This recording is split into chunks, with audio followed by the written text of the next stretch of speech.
dalam petikan yang kita baca sebentar tadi, dalam ayat yang pertama, perkataan yang dimulai adalah perkataan ini. 6 hari kemudian. 6 hari kemudian merujuk kepada apa yang berlaku sebelumnya.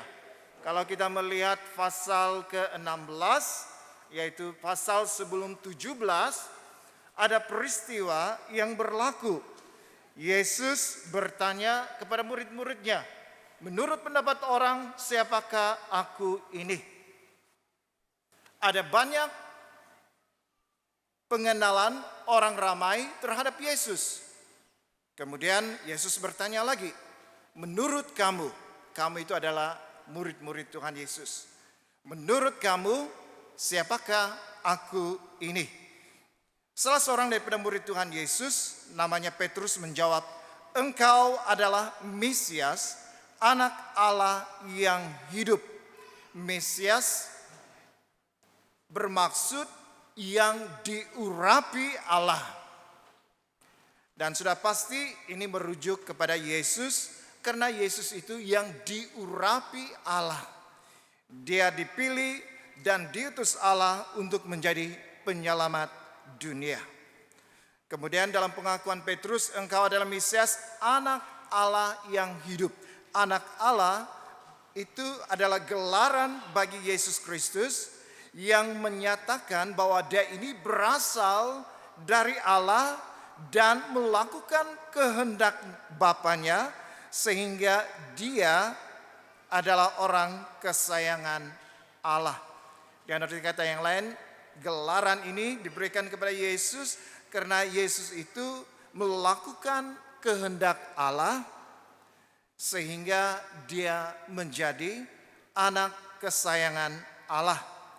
Jadi sejak itu Yesus mulai memberitahu kepada murid-muridnya penderitaan yang bakal dialaminya di Yerusalem. Itu pasal 16. Dalam pasal 17, semasa di gunung Yesus dipermuliakan. Dalam permuliaan ini Yesus dipermuliakan sebagai Mesias. Murid-murid Tuhan Yesus melihat di depan mata mereka perubahan wajah Yesus.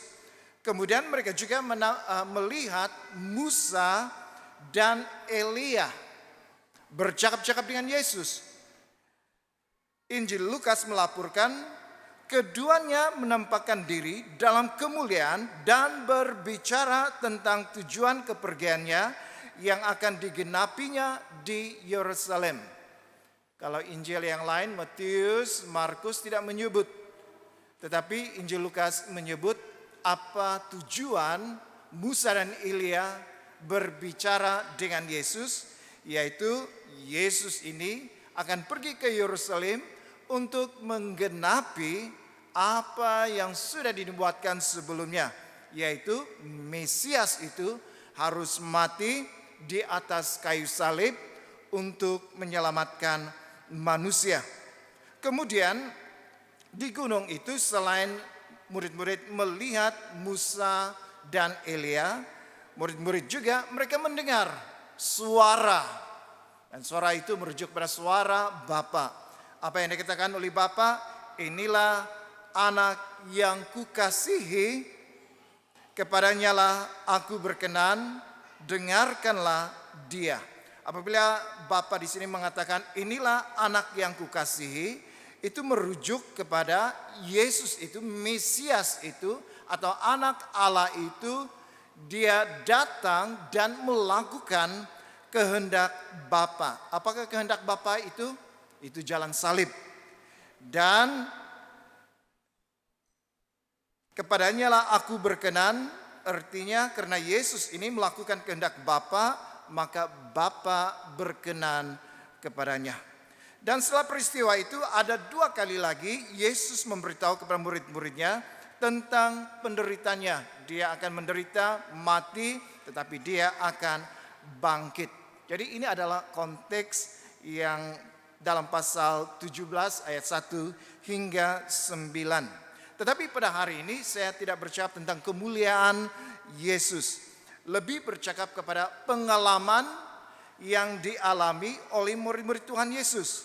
Jadi hari ini tajuk firman Tuhan mengalami dan melayani. mengalami terlebih dahulu, setelah itu barulah melayani. Saudara-saudara yang kasih dalam Tuhan Yesus, itu seperti kalau konsepnya seperti take and give. Terima daripada Tuhan, apa yang kita terima daripada Tuhan itu kita berikan kepada orang lain. Atau terima kasih. Kita terima, tetapi jangan lupa kasih kepada orang lain. Atau ada juga perkataan, ada konsep ini, diampuni untuk apa? Untuk mengampuni. Atau diberkati, kita diberkati untuk apa? Supaya kita memberkati orang lain. Dengan arti kata yang lain, sebelum kita melayani orang lain, kita sendiri harus mengalami dahulu. Mengalami hadirat Tuhan itu dahulu, supaya kita menerima apa yang Tuhan mau berikan kepada kita, supaya kita boleh memberikan itu kepada orang lain. Salah satu film yang sangat saya gemari, mungkin yang lain juga gemar, ini film Spider-Man. Ada slogannya, dengan kekuatan besar datang tanggung jawab besar. Spider-Man, dia diberi kekuatan yang besar. Dia menerima kuasa itu. Adakah dia terima itu untuk dirinya sendiri? Tidak.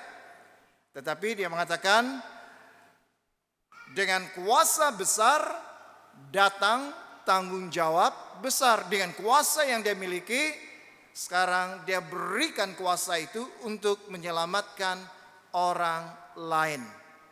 Take and give.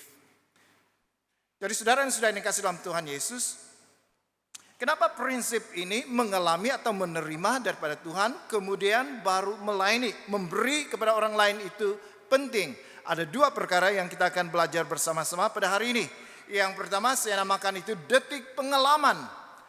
Atau murid harus mengalami terlebih dahulu.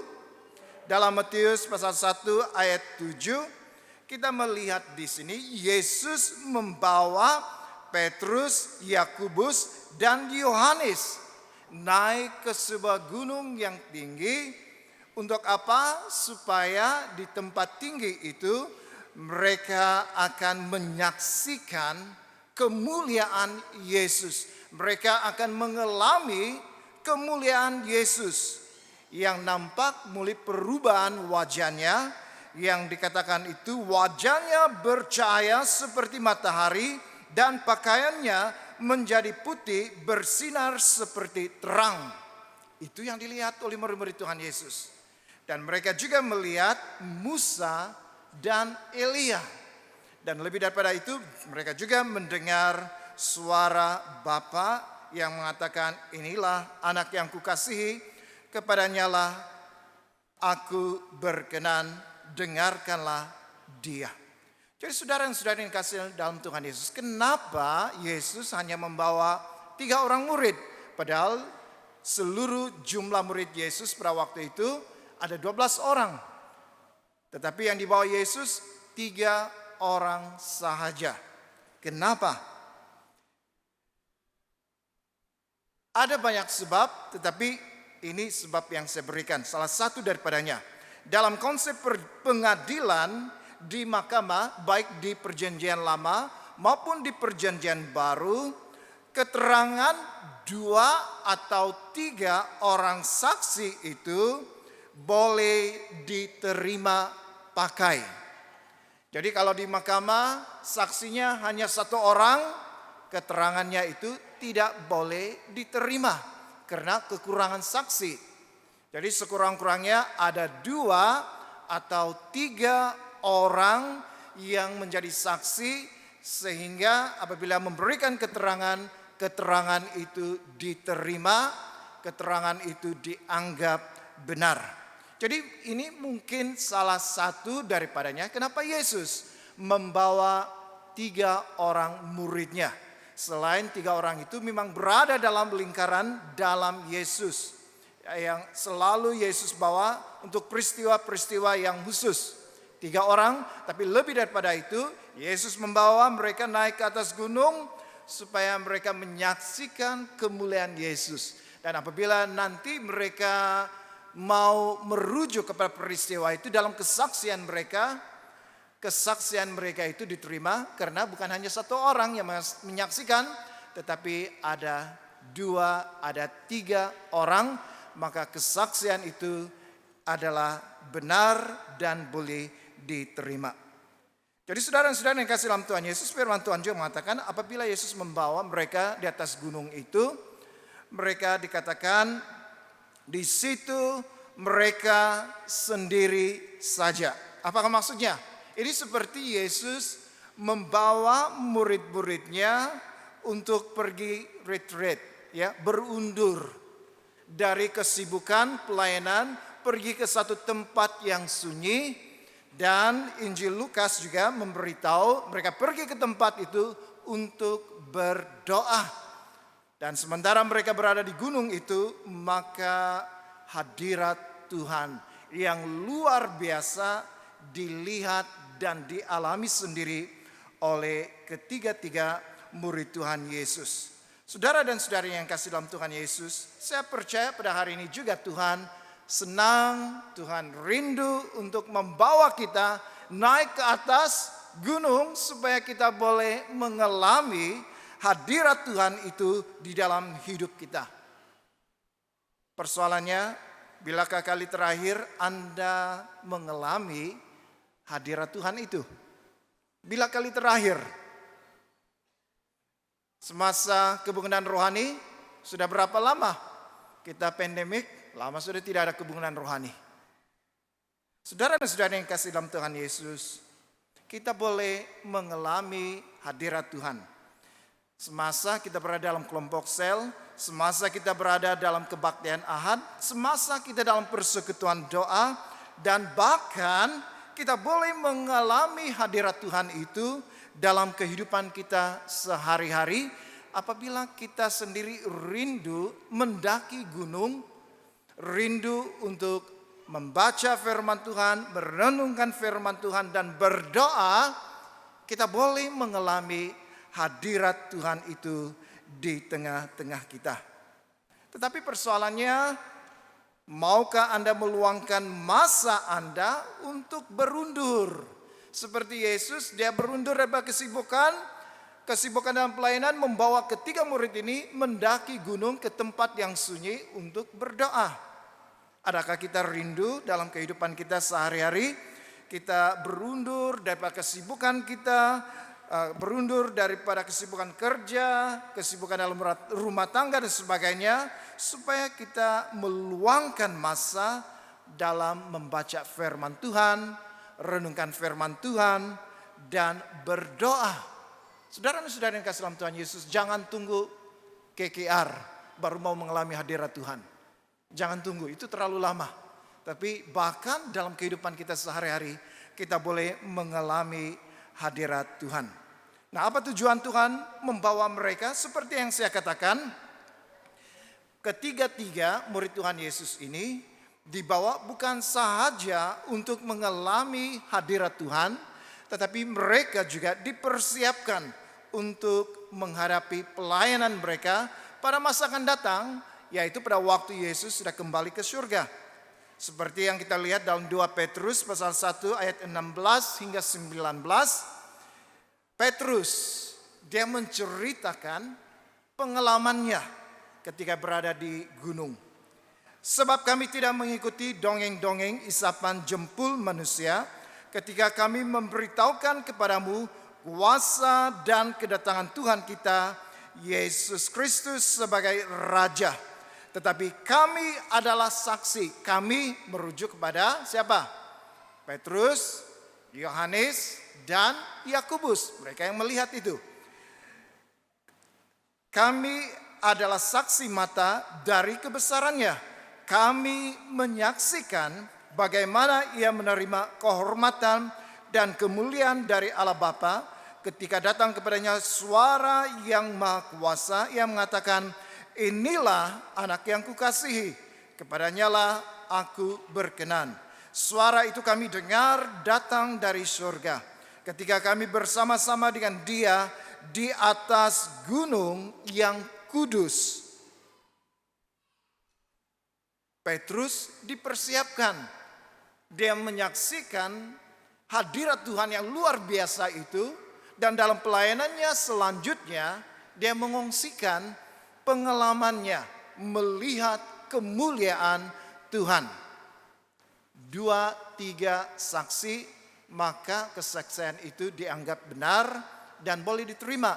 Dan Petrus mengatakan, bukan aku saja, tetapi kami adalah saksi. Kami merujuk kepada Petrus, dirinya sendiri, Yakobus, dan Yohanes. Jadi saudara dan saudari yang dikasihi dalam Tuhan Yesus, untuk berada dalam hadirat Tuhan bukan hanya untuk menikmati keindahannya, menikmati hadirat Tuhan, kebahagiaan, tetapi itu juga mempersiapkan kita untuk pelayanan selanjutnya pada masa akan datang. Dan bahkan Yohanes, kalau kita melihat Yohanes luar biasa. Yohanes menuliskan kitab Wahyu.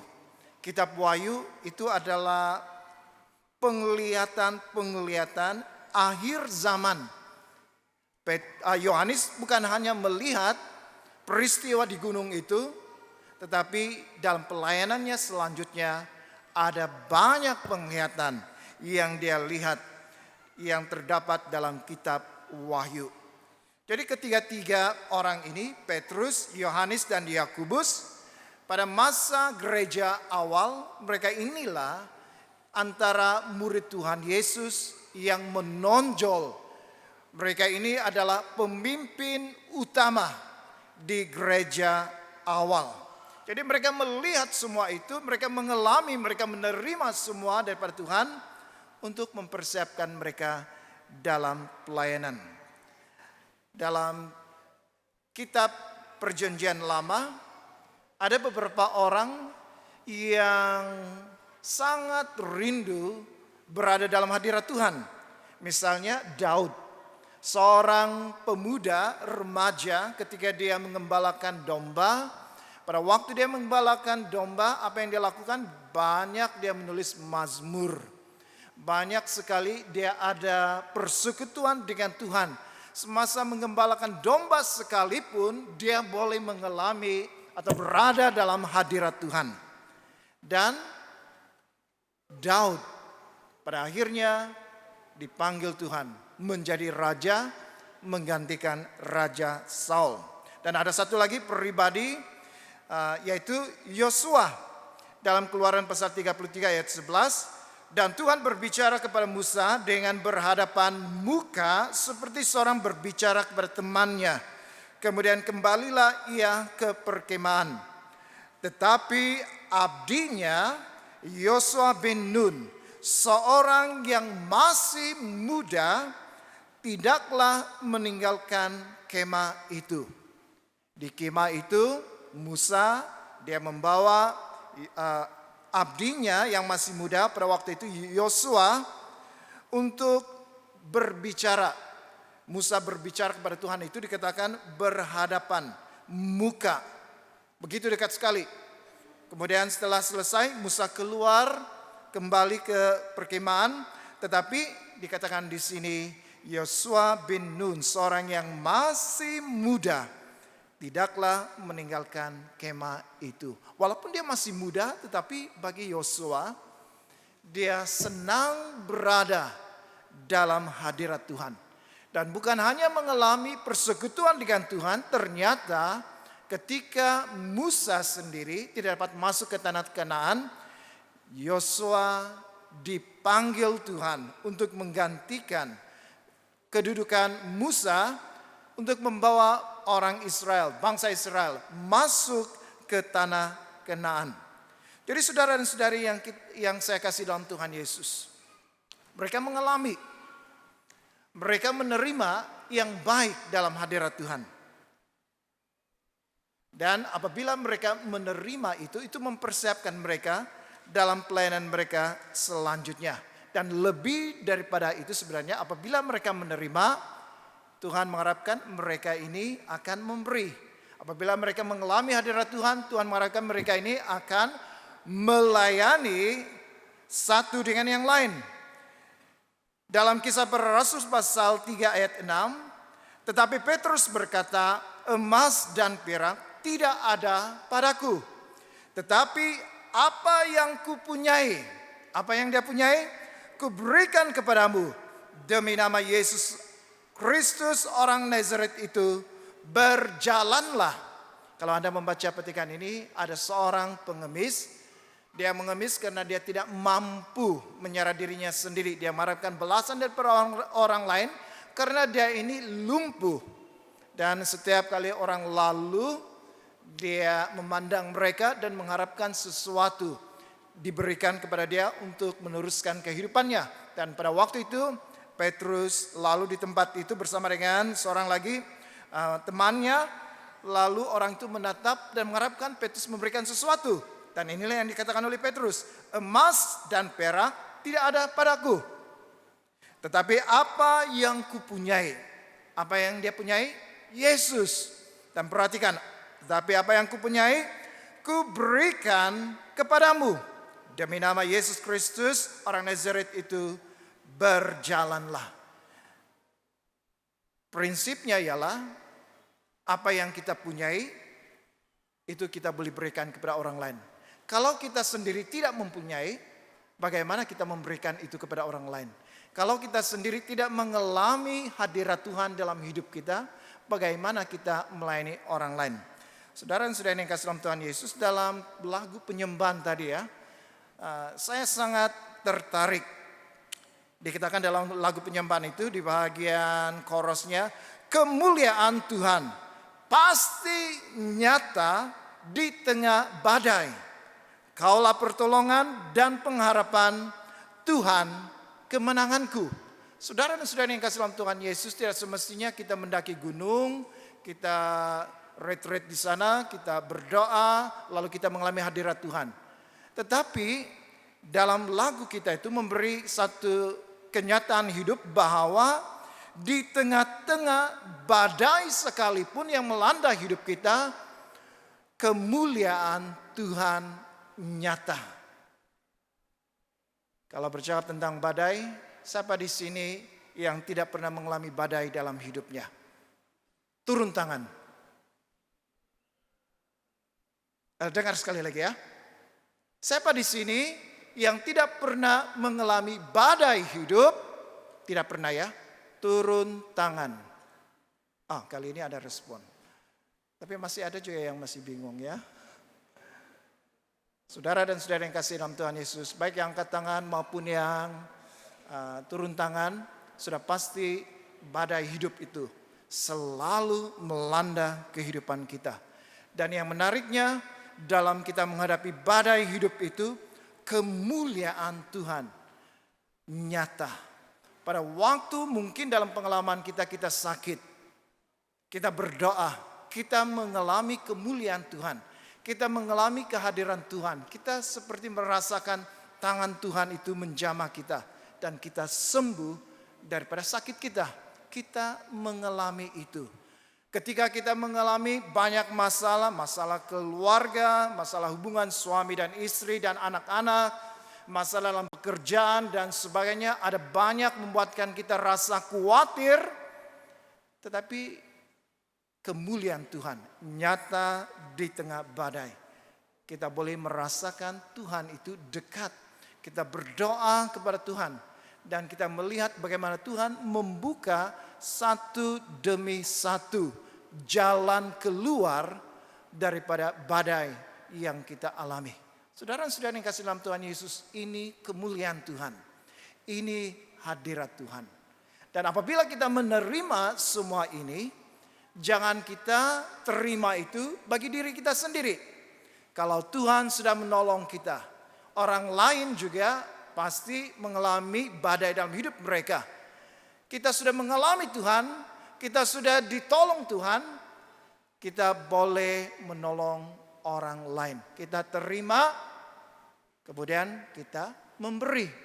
Kita mengalami hadirat Tuhan dalam hidup kita, kita menerima segala kebaikannya, kita boleh melayani orang yang berada dalam pergumulan yang sama, yang kita hadapi sebelumnya, tetapi kita sudah dimenangkan. Jadi saudara dan saudari yang kasih dalam Tuhan Yesus, sebagai murid kita rindu dibawa Yesus masuk dalam hadiratnya, mengalami segala kebaikan dan kemurahan Tuhan di dalam hidup kita, supaya kita ini apabila kita berada dalam hadirat Tuhan, betapa lemahnya iman kita sekalipun, tapi dalam hadirat Tuhan kita dikuatkan. Betapa kita sudah tidak mampu lagi untuk meneruskan kehidupan kita dalam dunia, karena terlalu banyak masalah, kita tidak kuat. Tapi dalam hadirat Tuhan, Tuhan memberikan kita kelegaan. Tuhan memberikan kita jalan keluar. Saudara-saudara yang kasih dalam Tuhan Yesus, kita menerima semua itu. Dan apa yang kita alami, orang lain juga alami. Pengalaman kita ditolong oleh Tuhan.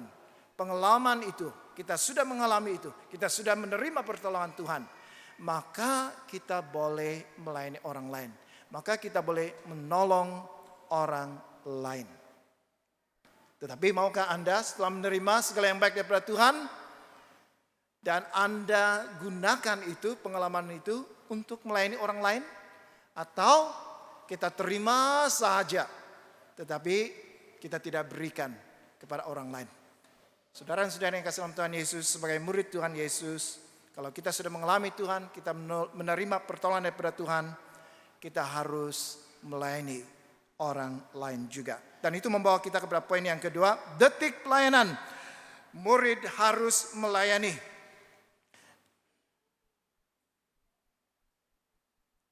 Ayat 4, 8 dan 9. Kata Petrus kepada Yesus, Tuhan, betapa bahagianya kami berada di tempat ini. Jika engkau mau, biarlah kudirikan di sini 3 kemah. 1 untuk engkau, 1 untuk Musa, dan 1 untuk Elia. Dan ketika mereka mengangkat kepala, mereka tidak melihat seorang pun, kecuali Yesus seorang diri. Pada waktu mereka turun dari gunung itu, Yesus berpesan kepada mereka, janganlah kamu ceritakan penglihatan itu kepada seorang pun, sebelum Anak Manusia dibangkitkan dari antara orang mati. Ketika Petrus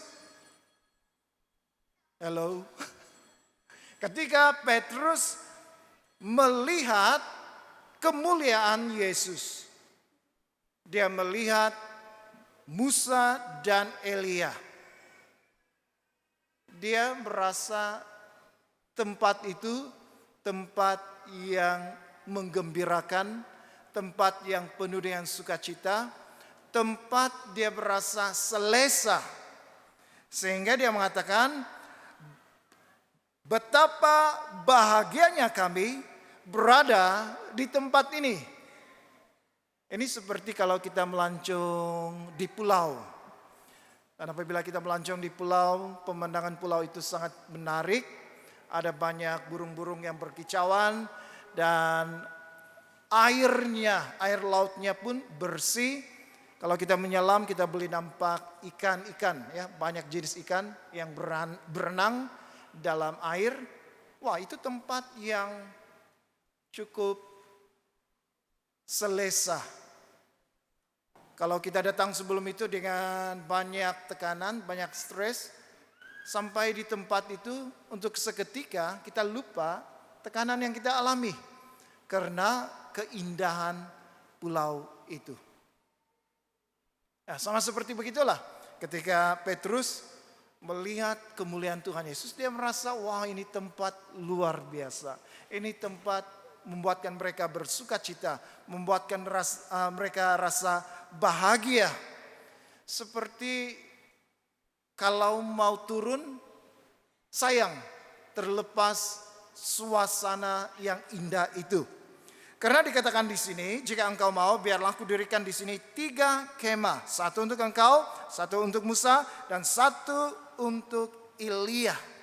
Apabila bercakap tentang kemah itu biasanya dipasang untuk apa? Untuk orang tinggal dalam kemah. Jadi apa kira-kira maksud Petrus di sini? Kalau dia mau membuat kemah itu untuk Yesus, untuk Elia, untuk Musa. Dengan arti kata yang lain, Petrus dan murid-muridnya seperti berada di tempat yang selesa dan mau berlama-lama di atas gunung itu. Karena pengalaman itu pengalaman yang luar biasa. Tetapi pada akhirnya apabila suara terdengar, apabila dalam ayat ke-8 mereka mengangkat kepala, mereka tidak melihat seorang pun kecuali Yesus seorang diri. Jadi untuk memasang kemah itu sudah tidak jadi. Kemudian Yesus membawa mereka turun. Nah, apa maksud Tuhan Yesus membawa mereka turun? Supaya mereka ini bukan hanya berasa selesa berada di gunung itu, tetapi mereka harus menghadapi kenyataan bahwa pengalaman itu sementara saja. Sementara yang lain, sementara hal yang menanti mereka yaitu reality pelayanan yang menunggu di bawah di kaki gunung itu. Baru-baru ini saya melihat status WhatsApp yang dikirim oleh seseorang. Dengar baik-baik. Ini orang pakai topi keleda. Keleda. Mana satu yang betul? Keleda ke kelenda? Hah? Ya, yang itu ya. Nanti saya cek apa itu bahasa. Topik keselamatan. Dan di belakang itu ada pernyataan ini. Dengar baik-baik. Dikatakan, cinta itu tidak mengenal warna kulit. Betul atau tidak? Suami istri, coba kasih dekat tangan kamu begini, kasih banding. Apa warna kulit istrimu? Apa warna kulitmu? Betul kan? Cinta itu tidak mengenal warna kulit. Yang putih melepak, atau yang warna kekuning-kuningan, atau yang gelap. Ya, cinta itu tidak mengenal warna kulit. Bahkan yang cerah dan yang gelap boleh bersatu karena cinta. Tetapi pernyataan itu tidak berhenti sampai di situ saja. Cinta itu tidak mengenal warna kulit. Tetapi, dengar baik-baik pernyataan yang kedua. Tetapi cinta itu mengenal warna duit. Kalau duit Malaysia itu apa warnanya? 5 ringgit warnanya apa? Yang 10 ringgit? Yang 50 ringgit? Biru. Itu realitinya. Betul, cinta itu tidak mengenal warna kulit. Tapi kalau yang berkaitan dengan ini, ya, kalau ada duit, abang disayang. Tiada duit, abang ditandang. Nah, itulah realitinya. Jadi saudara dan saudara yang kasih dalam Tuhan Yesus, Petrus, Yakobus, dan Yohanes, mereka berada di atas gunung dan menikmati hadirat Tuhan. Mereka rasa bahagia sehingga mereka mau berlama-lama di sana. Tetapi Yesus membawa mereka turun karena apabila mereka turun di kaki gunung itu, ada pelayanan yang sedang menanti mereka. Itu adalah realitinya. Dalam ayat 14 hingga 18, ketika Yesus dan murid-muridnya kembali kepada orang banyak itu, datanglah seorang mendapatkan Yesus dan menyembah. Katanya, Tuhan, kasihanilah anakku, ia sakit ayan dan sangat menderita. Ia sering jatuh ke dalam api dan juga sering ke dalam air. Aku sudah membawanya kepada murid-muridmu, tetapi mereka tidak dapat menyembuhkannya. Maka kata Yesus, hai kamu angkatan yang tidak percaya dan yang sesat. Berapa lama lagi aku harus tinggal di antara kamu? Berapa lama lagi aku harus sabar terhadap kamu? Bawalah anak itu kemari. Dengan keras Yesus menegur dia. Lalu keluarlah setan itu daripadanya. Dan anak itu pun sembuh seketika itu juga. Jadi saudara dan saudari yang kasih dalam Tuhan Yesus, walaupun kita berada di tempat yang tinggi, menikmati hadirat Tuhan, dan menerima segala yang baik daripada Tuhan, itu bukan bermaksud kita harus berlama-lama di atas. Karena di bawah ada pelayanan yang sedang menanti kita. Jadi saudara dan saudari yang kasih dalam Tuhan Yesus,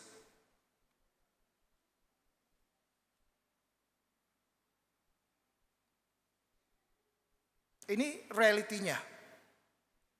Pelayanan ada di hadapan. Ketika 3 murid Yesus dan Yesus sendiri apabila turun, rupa-rupanya memang ada pelayanan yang menanti mereka di hadapan. Jadi saudara dan saudara yang kasih dalam Tuhan Yesus, inilah 2 prinsip yang kita belajar hari ini. Yang pertama, kita harus mengalami hadirat Tuhan dan menerima segala yang baik supaya kita boleh melayani orang lain. Kita ini menerima Yesus, percaya kepada Yesus, dan kita ini diberikan keselamatan daripada Tuhan.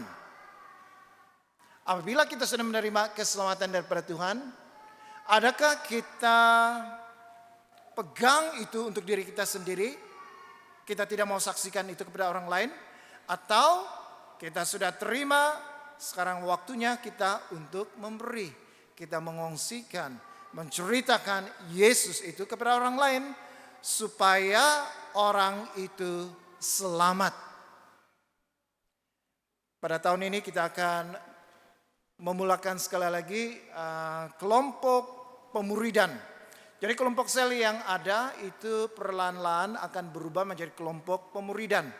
Dan strategi itu dimulai dengan ketua zone akan diberi perlengkapan, belajar tentang konsep pemuridan, kemudian akan diajar kepada peringkat yang kedua itu penyelia sel, dan penyelia sel akan mengajarkan itu dalam kelompok pemuridan masing-masing. Saya difahamkan dahulu kita sudah memulai itu tetapi terhenti karena pandemik. Tapi tahun ini kita akan mulai sekali lagi dan kita mengharapkan pada tahun-tahun berikutnya kita boleh melihat kesan positif. Dan salah satu daripada agenda gereja kita itu satu. Apa maksudnya? Satu orang memuridkan satu orang dalam masa 1 tahun. Jadi bagaimana kita mencari orang itu? Itu melalui penginjilan. Kita memperkenalkan Yesus supaya orang itu dengar Yesus, percaya Yesus dan terima Yesus. Dan pada masa-masa yang lalu ada banyak sebenarnya latihan khusus perlengkapan penginjilan. XII, 4 hukum rohani dan sebagainya itu sudah diajarkan. Saudara dan saudara yang kasih dalam Tuhan Yesus, kenapa kita tidak melihat ada orang dibawa masuk? Kalau kita sudah belajar tentang penginjilan, sudah pasti kalau kita menjalankan menjalankan penginjilan itu, ada jiwa-jiwa yang dibawa masuk.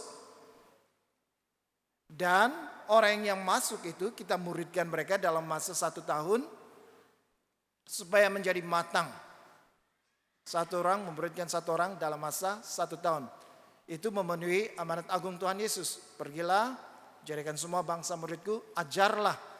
Pergi memberitakan Injil, orang itu yang menjadi murid Tuhan Yesus itu harus diajar supaya menjadi matang dalam masa 1 tahun dan kitaran itu akan berterusan. Tetapi malangnya saudara-saudara yang kasih dalam Tuhan Yesus, kita yang sudah belajar tentang penginjilan, contohnya penginjilan, kita diperlengkapi, tetapi masalahnya kita sudah terima itu, tapi kita tidak menyalurkan itu kepada orang lain. Kita belajar pengetahuan tentang penginjilan, konsep bagaimana menjalankan penginjilan, semua itu ada di sini. Kita sudah diperlengkapi. Masalahnya kita simpan itu untuk diri kita sendiri. Kita tidak keluar, kita tidak menjalankan apa yang kita sudah terima. Jadi hari ini kita belajar apa yang kita terima, apa yang kita sudah dapat, Sekarang masanya untuk menyalurkan itu kepada orang lain. Kita menerima Yesus, kita diselamatkan. Oleh karena kita sudah diselamatkan, kita harus meneruskan itu kepada orang lain. Supaya orang lain yang belum selamat, apabila kita memperkenalkan Yesus, orang itu menjadi percaya dan orang itu juga diselamatkan. Dan bawalah mereka dalam kelompok sel kita yang pada akhirnya akan berubah menjadi kelompok pemuridan. Jadi saudara dan saudari yang dikasihi oleh Tuhan Yesus, jangan simpan untuk diri kita sendiri. Kalau kita sudah mengalami, sekarang masanya kita melayani. Di Israel ada dua danau. Satu disebut sebagai Laut Mati. Ini sebenarnya danau. Laut Mati itu di sebelah selatan, di sebelah utara Danau Galilea, di mana Yesus dibesarkan. Dikatakan bahwa Laut Mati tidak ada hidupan yang boleh hidup di dalam laut itu, dalam air. Ikan tidak ada. Tidak boleh hidup karena kadar kandungan garam terlalu tinggi. Dan tumbuh-tumbuhan pun tidak boleh hidup. Sementara Danau Galilea penuh dengan ikan. Dan tumbuh-tumbuhan hidup subur. Kenapa hal ini berlaku? Karena Laut Mati apabila dia menerima aliran air dari sungai-sungai yang lain masuk ke tempatnya, ia atau sungai itu, danau itu atau Laut Mati itu tidak menyalurkan airnya ke tempat yang lain. Dia hanya terima saja. Tetapi Danau Galilea, apabila dia menerima aliran air masuk ke danau, danau itu mengalirkan ke anak-anak sungai yang lain. Lalu yang Danau Mati itu karena dia menerima untuk dirinya sendiri, akhirnya tiada hidupan yang boleh hidup dalam airnya. Tetapi di Galilea, Danau Galilea, karena murah hati, apa yang dia terima, dia berikan itu, dia salurkan ke anak-anak sungai yang lain, sehingga dalamnya ada hidupan, ada ikan yang banyak, dan di sekitarnya menjadi tempat yang subur untuk tumbuh-tumbuhan. Saudara dan saudari yang dikasihi dalam Tuhan Yesus, apa yang kita terima daripada Tuhan, jangan kita simpan untuk diri kita sendiri. Mungkin kita akan menjadi seperti Laut Mati, tidak menyalurkan kehidupan. Tetapi apa yang kita terima itu kita salurkan seperti Danau Galilea, sehingga di dalam danaunya penuh dengan makhluk hidup dan di sekitarnya pun ada tumbuhan-tumbuhan yang subur. Jadi kita terima daripada Tuhan, kita mengalami yang daripada Tuhan. Jangan simpan untuk diri kita sendiri, tetapi kita salurkan itu. Kita melayani satu sama yang lain, sebagaimana apa yang kita sudah terima daripada Tuhan. Mari kita berdoa. Bapak di surga, terima kasih hari ini Tuhan kami belajar dua prinsip yang sangat penting, yang Tuhan mau kami sebagai murid lakukan di dalam hidup kami. Yang pertama, Tuhan mau kami mengalami hadirat Tuhan. Karena dalam hadirat-Mu kami mendapat kekuatan, kami mendapat penghiburan, kami mendapat pertolongan, kami mendapat segala yang baik. Dan kami seharusnya tidak hanya menyimpannya bagi diri kami sendiri, dan kami harus menyalurkannya kepada orang lain. Karena pada akhirnya Tuhan mau juga kami supaya mengalami detik pelayanan. Kami yang sudah menerima segala yang baik daripada Tuhan, ini masanya untuk kami menyalurkan semua yang kami sudah terima kepada Tuhan di dalam hidup kami, supaya orang lain juga diberkati. Tolong kami Tuhan, dan ampunilah kami Tuhan, kalau selama ini kami hanya menerima, tetapi kami tidak memberi, kami tidak berkongsi, kami tidak menyalurkan apa yang kami sudah terima itu kepada orang yang memerlukan di sekitar kami. Tolong kami Tuhan untuk mengingati, memperhatikan amanat agung Tuhan, yaitu menjadikan semua bangsa kami sebagai murid yang sudah menerima Yesus sebagai Tuhan dan Penyelamat dalam hidup kami yang sudah menerima keselamatan daripada Tuhan. Maka kami juga harus menyalurkan keselamatan itu melalui kesaksian kami kepada orang-orang di sekeliling kami, khususnya mereka yang belum mengenal Tuhan, supaya mereka boleh percaya kepada Yesus dan menerima Dia sebagai Tuhan dan Penyelamat dalam kehidupannya, supaya orang itu pun selamat sama seperti kami diselamatkan. Terima kasih Tuhan untuk firman-Mu, dalam nama Tuhan Yesus kami berdoa. Amin.